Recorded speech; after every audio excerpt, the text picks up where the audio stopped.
অন্যেরা কেন চলে গেল তাদের কাছে তাদের ব্যাখ্যা আছে, বা চলে যাচ্ছে কেন তাদের কাছে তাদের ব্যাখ্যা আছে। কিন্তু মমতা বন্দ্যোপাধ্যায়কেও তো ভাবতে হবে যে অন্যেরা চলে যাচ্ছে কেন। অন্যেরা চলে গেল যেমন একটা মানুষের কাছে, কর্মীদের কাছে একটা বিরূপ মনোভাব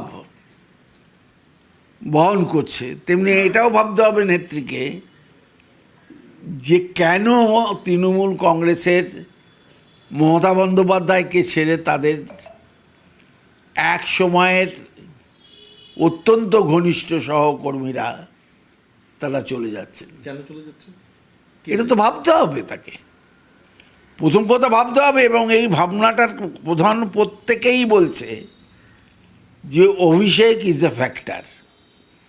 অভিষেককে তুলে এনে মাঝখানে নৈবেদ্যের কোলা করার চেষ্টা, এটা সফল হয়নি, মানুষ গ্রহণ করতে পারেনি।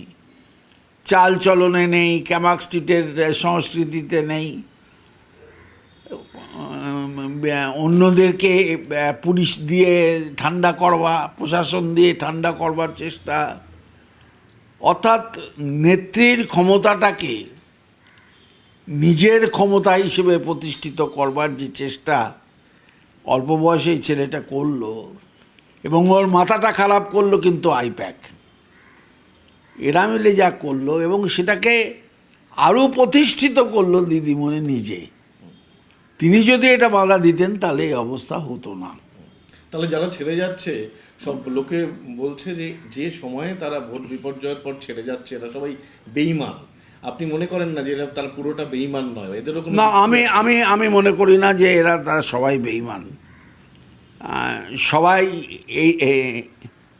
এই আতঙ্কে ভুগছে যে দল তাদের পাশে দাঁড়ায়নি। যেমন আমি আতঙ্কে ভুগেছি, দল তো আমার পাশে দাঁড়ায়নি।